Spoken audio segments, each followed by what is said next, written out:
Terima kasih.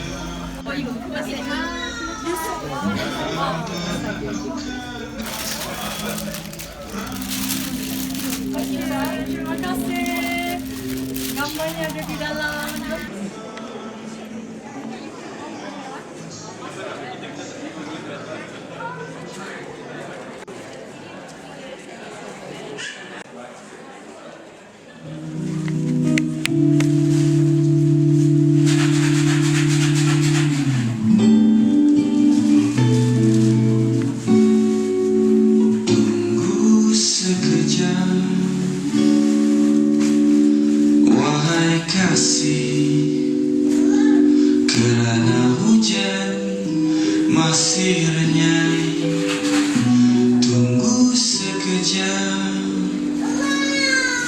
Dalam pelukan asmaraku.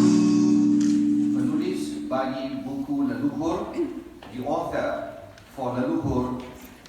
Let's give a big round of applause to Hidayah Amin.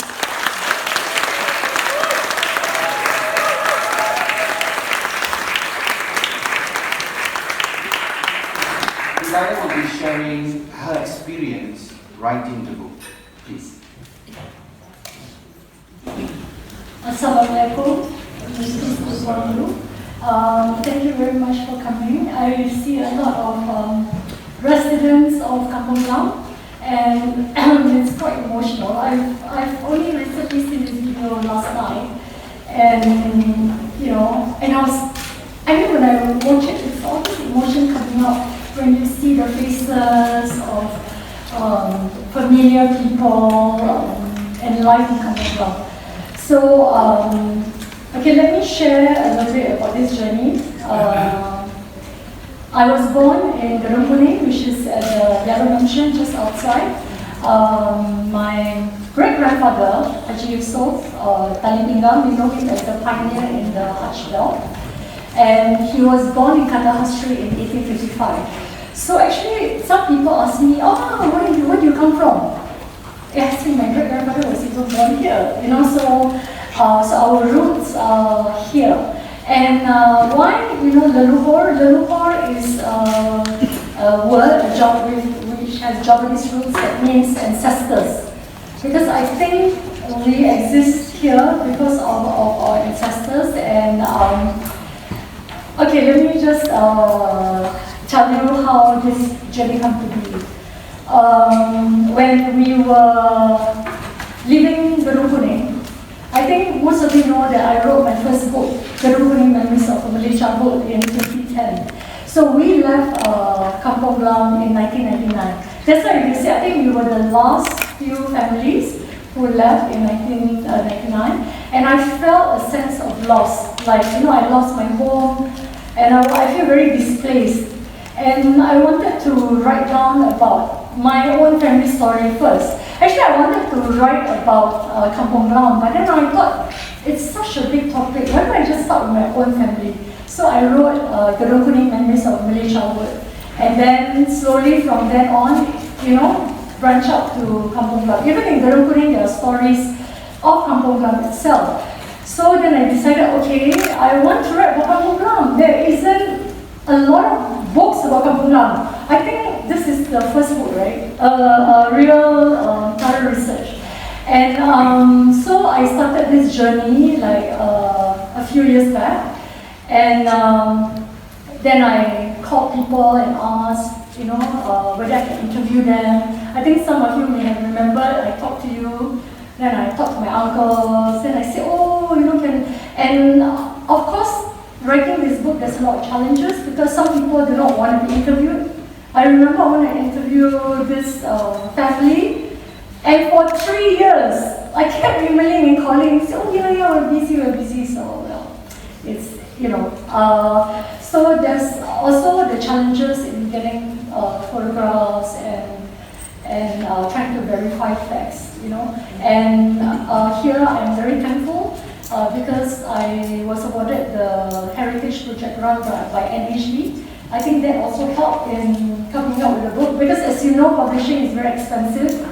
That's why until now I still don't have a working bag. So just You know, so, I mean, there's this joke that I told my team, you know, say, oh my God, Hidayah, the paper is so good. So I said, yeah, this is the cost of a Birkin bag. Then they were like, that's why you see me carrying a normal bag. So all this, you know, some people don't know, they think, oh, publishing so easy, right? A book can read. It's not as simple as that. So thank you, NGD, for your patience and for all the support. I mean, in between doing this book, I actually, I felt sick. I mean, some people didn't know, I was under a lot of pressure. And somebody commented that I lost weight. Actually, this volume I made 18 months ago. Because I thought the book would be launched 18 months ago. And then it's like, okay, so I think I thought, okay, better wear, okay, it fits now. It has been a long journey, and also some of the nice pictures you see. Thank you to URA. In fact, the nice postcards you got, and the beautiful tote bag that you're gonna get when you send the feedback form comes from URA. So thank you very much, Kelvin Amin from URA.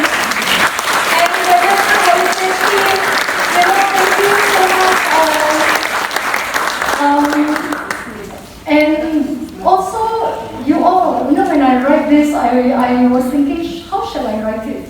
Shall I write it like in an academic way? Because if you look, there are like, I mean, in actual fact, the manuscript, there are 26 pages of videography.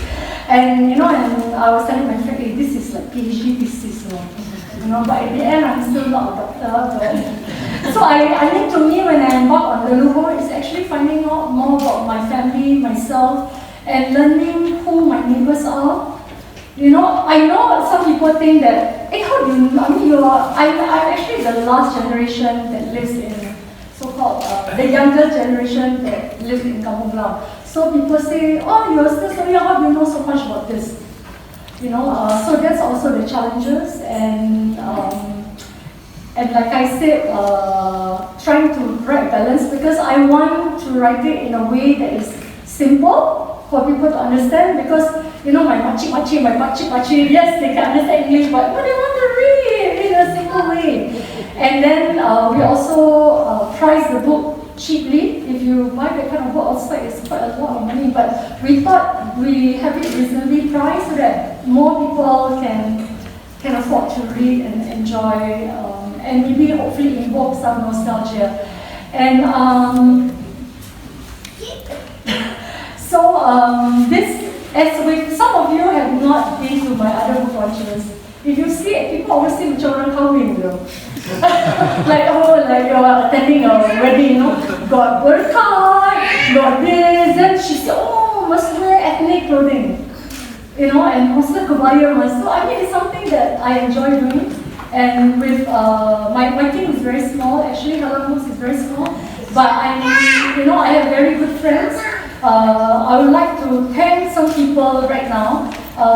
The book is designed by Mansoor Sabri from Hidayah.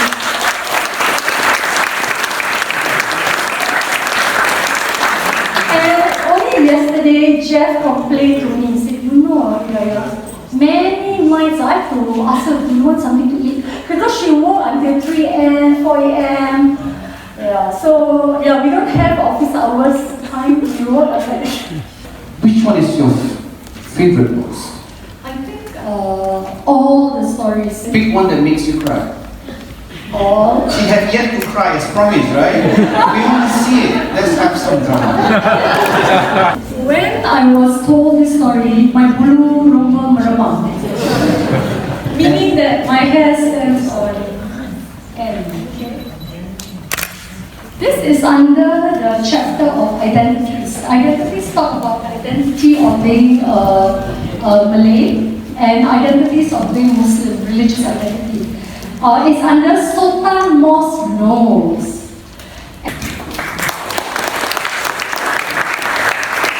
Okay. You did mention you have the residents yes. Here, and I believe you also have their stories to share. Yes. But before that, is it true that your great-grandfather, Mr. Yusuf, is very, very, very rich? Yelah, orang niaga kan, kaya tak dia? I guess. Don't worry, the IRA's not here, just walking. They won't know. Well, he actually invented the tali pinggang. It's called Haji Yusof, and he had a trademark way in 1880. And he actually, as you know, Kampong Gelam is a Pilgrim Hub, and so my great-grandfather actually monopolized the industry in the whole of Asia. So I guess, by that standard, yeah. I mean, he bought Gedung Kuning cash, so in 1912. So I suppose he's one of the early millionaires. The legal papers is still around? Yeah. Let's be friends. But I'm not rich, no. Thanks. That's why I say no working back. $70 on kickback. The rich ones will never use expensive bags. They won't show off. Yeah? It is not paid. Okay, Hidayah. I believe there's a lot of family friends here. Yes. Who would you like to call on stage? Okay, I'll just let you know who, there are some people. Of course, the Busra Street residents. You have Tengku Indra and Tengku Shawal from the extended Kampong Gelam family. You have the... Where are they? Maybe you all put up your hand so people can... Tengku Indra? And Tengku Shawal. Okay, and we have from the H.M. Ali family. You know what is H.M. Ali brand? H.M. Ali shoes are considered the Louis Vuitton of the period. Oh, So you have, this is the daughter of H.M. Ali. And also Pak Iskandar, who lived in Bintok Road, and the wife of the H.M. Ali family. And you have the editor of fashion magazine in Ahmadiyya Press, Puan Haliza. She was the stylist of the stars then. For the Malay film industry? Yes, the Malay film industry. So Maria Munado will go to her. Really?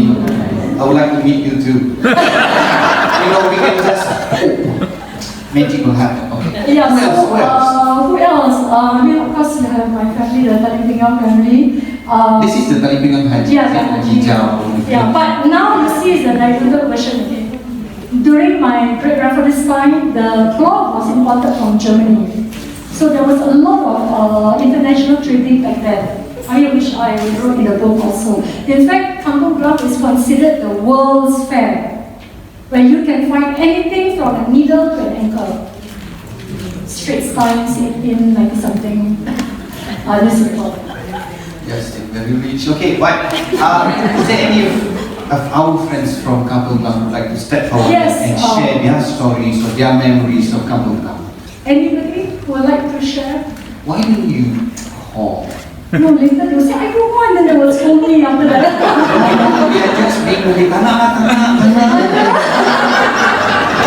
Don't worry, orang Melayu dia manja ya. Betul. Why don't you? Shaira, I don't know, maybe... Adakah suka? Or maybe why don't we just maybe get to talk a bit. Why don't, there's not many stories about Islamic Kampong Gelam. Maybe we ask Indra to share a little bit. I also interviewed you, remember? Wow. Thank you very much. Firstly, big congratulations to you on your book. This place is very close to my heart, simply because Hidayah's mother, my mother, and Hidayah's auntie and two other aunties are the closest of friends.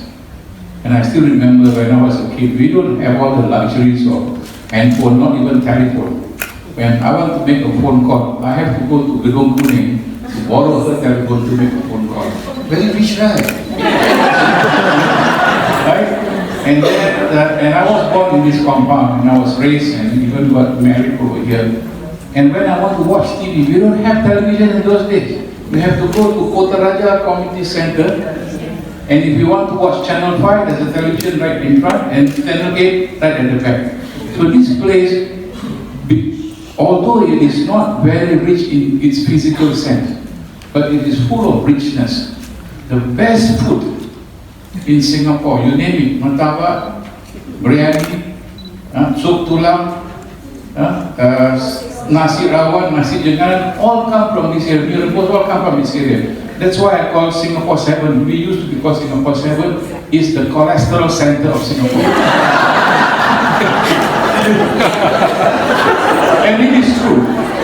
If you check the cholesterol level of all the Kampong Gelamers, we are probably the highest in the whole of Singapore.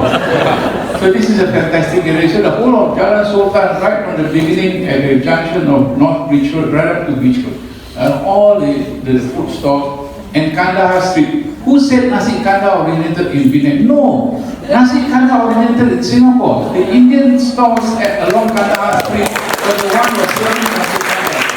So this place is such a nostalgic place, and really, it's so much so that I and another 50 more people, professionals from our community, have set up what we call a Rotary Club of Kampong Gelam, and we're having our charter next week. So thank you very much, and she's one of our members. Here also is one of our members, and many more. And I'm recruiting many more because we need to lift up this place to become, which is the oldest urban center of Singapore. So thank you very much for this book. This is like a book about him. He has so many stories to tell. Yeah, I think that's it. Thank you. Welcome. Okay, so as you know, I was born in here at Gedung Kuning. The reason why during that time, my generation, they're really born in hospitals. But my mother chose to give birth to me in Gedung Kuning because of a few reasons. Because I think that's why I'm very attached to Tanah Tupadara, because that is the land where blood was shed at birth for me. It's not, this is my birth land, and the other thing was during my time, there's stories of people swapping babies. You know, because they wanted, you know, like they don't like baby girls, you see baby boy, they swap. And as you know, right, if you watch the TV series K now, there's a story of they swap babies. Even like in this, I mean, so-called incestual. So during that time, babies were so-called swapped. My mom wanted, you know, she didn't want to take any chance, so I was born there. And when I was born, because my mom had a lot of miscarriages, and they waited a long time for me. And I was the first, okay, my grandmother, Hajah Fatimah, was, not the Hajah Fatimah mosque, but Hajah Fatimah, my grandmother was the first daughter of Haji Yusuf. And I think I would like to think she's beloved. And my mother is the daughter, and I'm, so when I was born, I was actually the first grandchild, her. And it meant so much for her that she actually planted a mango seed in Gedung Kuning. As you know, to thank God for, you know, for these blessings that is me. So she planted, and if you know, if you notice during that time, a large percentage of trees in Kampong Gelam are mango trees, or were mango trees. Yeah, I mean, of course, the Gelam tree, that's how this village came to be known. So she planted this seed, and which of course grew into a mango tree, and you see, and the fruits are as sweet as the girl. And it was shared with people of Kampong Gelam, you know, when they come, you know, in Kampong Gelam, people can go to your house, hey, Cik Lima, masak apa hari ni? Mari makan. It's like that. Even if you in Pusra Street, you can go to one house, you just carry an empty plate. And then you just go and then they will, hey, masak apa? Aku lihat sikit. So you will have a full plate at the end, you know. So people are just very generous, and that's why the mango tree is the symbolism of the generousness. So unfortunately, it was cut down, and you see, the whole intention was when I first wrote Gedung Kuning, that was my only book. I thought I don't have any intention to write. I don't know how to write stories. So I thought, okay, just write this book and that's it. But it was the death of the mango tree that pushed me to come out with a book that so-called gave birth to all these other books. So why it is very symbolic and why I was angry, it's not because, oh, you cut down my tree, it's not territorial, it's not. But it's the symbolism of a heritage. Because if you notice, Malay families in the olden days, they plant trees to commemorate wonderful occasions.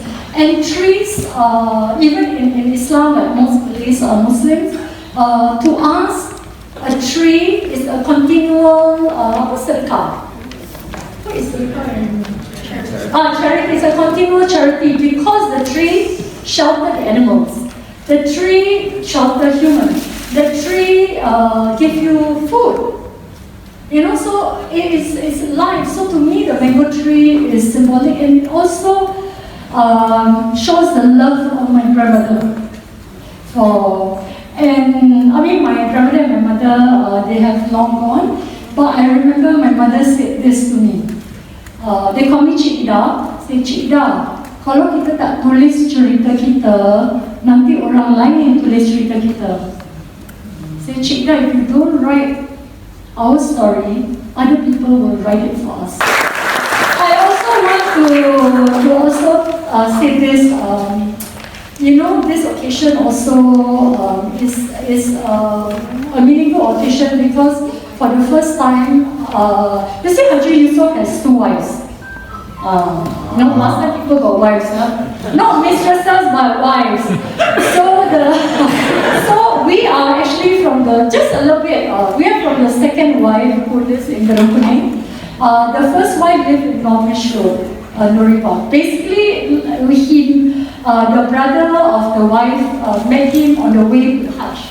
My great-grandfather went on a Hajj at the age of 25 in 1800, late 1800. So, and because he looked like a good man, you know, kind. So this man actually asked him, hey, are you married? And he said, no. I have a sister. Would you like to marry her? So, like, you know, last time people don't know anything, right? So he said, okay. But my sister is older than you. He said, okay. And then he said, okay. So when he got back from Hajj, he married her. And he lived in 717 Norwich Road. And with the first wife, he only had 1 son. And later, the wife couldn't give birth anymore. So, and he was a strapping young man, he's making, he has money and, you know, of course during then, people want more children, right? So the first wife asked him, why don't you take a second wife? And actually my grandmother told me that he didn't want to because it's like bingung, like another family to feed. And remember, in the olden days, people are fair. You give one house, one family, you give another house, another family. And my great-grandfather was dead. And then, but the wife said, no, I think why don't you marry and I will propose someone for you. Wow. Your wife said that. So she actually proposed to my great-grandmother. And with my great-grandmother, he had 13 kids. And the first, of course, my grandmother was the first kid. And for the longest time, I do not know the first wife family. For the longest time. And I'm very happy to see that they are here today. Oh, where are they? Please stand up, please. Your family.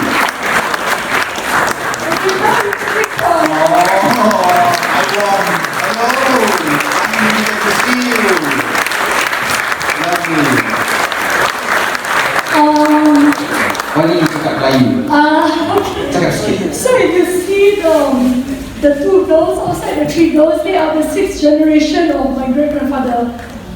And yeah, they're Fifi, Hidayah, and Sarah. Can you please step forward? We didn't see you without earlier on that you giving up those songs. Let us see you, please.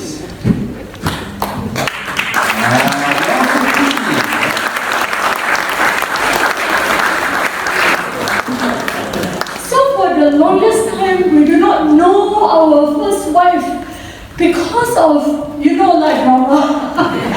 You know, you watch Dynasty, right? When you have not say powerful families, you have two separate families, there's always drama and conflict, and we do not know, and the first wife family thought we are like this, we all thought we are like, you know. So until recently, we got reacquainted, and so I told them that I'm doing this book, we want to renew family ties. Because whatever it is, they are still Haji Yusof. Haji Yusof is our patriarch. And then I asked them to come and join, and with all the mothers and the aunties, and to just tell everybody that, yeah, Haji Yusof has another family. And you know, so you will carry on the next. They are 6th generation, I'm 4th generation. Oh, you're 7th generation, oh my God. You're thinking? Oh, I'm 4th, 5th, 6th, and 7th generation.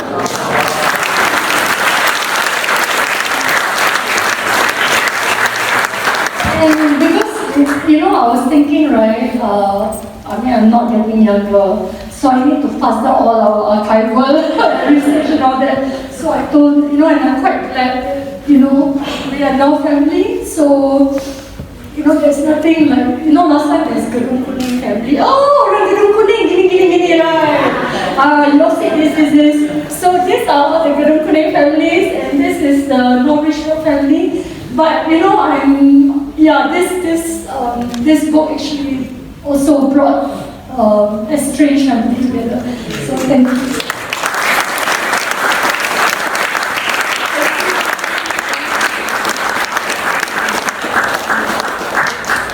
Thank you. Finally, you're human. So sorry, I might sound so cruel, but I'm glad she cried. Everybody cried because you are very sincere. It's okay to cry, right? Cry. You meet families, you meet all those people you've met for a long time, and you worry about makeup. You mentioned the beautiful mango tree that was cut down, and that was history. But here you are standing, remain beautiful as it is. Because you have a very good heart. Is that for me or what? Now, they can take you away from your home. They can cut down the tree. They can never take away your pride. Give a big round of applause.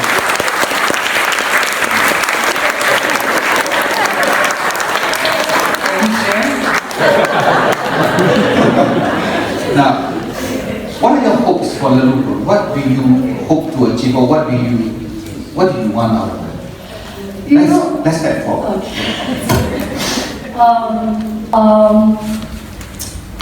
Saya sebagai anak Kampong Gelam, saya berharap dengan wujudnya buku ni kita dapat mengeratkan silaturahim antara kita, walaupun kita tidak berada di Kampong Gelam, tapi semangat Kampong Gelam tu amat kuat. Dan jadi saya harap dengan ini lebih ramai orang lagi dapat tahu tentang cerita-cerita kita, bagaimana Kampong Gelam adalah satu kampung yang moden pada zaman itu, di mana orang-orangnya berjaya dalam apa pun segi yang mereka ceburi. Bukan ada yang ada celik pandai, ada peniaga, ada banyak orang berbakti. Dan macam sekarang kalau kita ingatkan, meniaga tu cuma meniaga besar-besar kan, tapi walaupun meniaga bermain pun satu usaha yang bagus. Dan itu harapan saya, dan saya harap kita akan ceritakanlah cerita kita kepada anak cucu kita, supaya mereka dapat contoh-contoh yang baik. Kerana saya rasa orang-orang Kampong Gelam ni semua adalah the best role model for the